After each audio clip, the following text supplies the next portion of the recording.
नमस्कार मु संबित आपण देखुचंती वन वर्ल्ड न्यूज।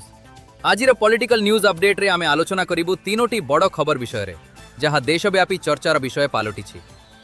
नीट पुनः परीक्षा को नहीं घटिथिबा घटना, परीक्षा परिचालना को नहीं उठिथिबा प्रश्न एवं हरियाणार एक बहु चर्चित दुर्नीति मामला विषय रे जानिबा। चलंतु आरंभ करिबा आजिर प्रथम खबर रु। 5 नीट पुनः परीक्षा समय रे प्रधानमंत्री मोदी 45 मिनिट अपेक्षा प्रथम खबर आसुछि नीट यू घी पुनः परीक्षा को नहीं। देशर 80 लक्षरू अधिक छात्र छात्री एही पुनः परीक्षा रे अंशग्रहण करिथिले। पूर्वरु पेपर लीक अभियोग परे परीक्षा को बातिल करा जायथिला।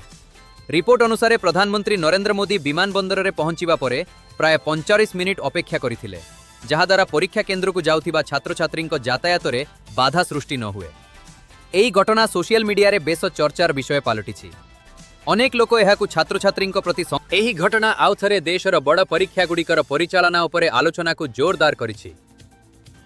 2 नीट पुनः परीक्षा को नहीं चालिछि विभिन्न प्रश्न। द्वितीय खबर मध्य नीट पुनः परीक्षा सह जड़ित। हजार हजार परीक्षा केंद्र रे परीक्षा शांतिपूर्ण भावे होइथिले मध्य किछि स्थानरु असुविधार खबर सामना को आसिछि। केतेक छात्र छात्री ट्राफिक जाम, दुर्घटना और अन्यान्य कारणरू समय रे केंद्र रे पहुंची पारि नथिबा अभियोग करिसंती। कठोर नियम जोगु किछि परीक्षार्थी को प्रवेश मिली नथिबा मध्य चर्चार विषय होइछि।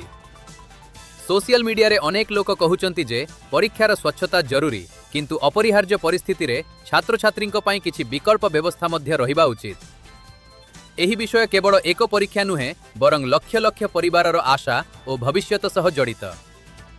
3 79 कोटी टंका ठकेई मामला रे हरियाणा आईएएस अधिकारी गिरफ। एबे आसंतारी गिरफ।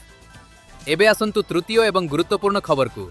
सीबीआई हरियाणार जड़े आईएएस अधिकारी तदंत संस्था कहिछि जे एही मामला एक बड़ आर्थिक दुर्नीति सह जड़ित होई पारे। गिरफ परे अदालत अधिक तदंत पाई तांकु सीबीआई हेफाजत को पठाइछंती।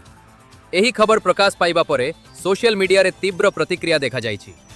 अनेक लोक दुर्नीति विरोध रे कठोर पदक्षेप दाबी करुथिबा बेले अन्य माने कहउचंती जे तदंत संपूर्ण हेबा परे ही अंतिम निष्कर्ष रे पहुंचिबा उचित। एही घटना पुणी थरे प्रशासनिक जवाबदेहिता एवं सरकारी अर्थर सुरक्षा को नहीं प्रश्न उठाइछि।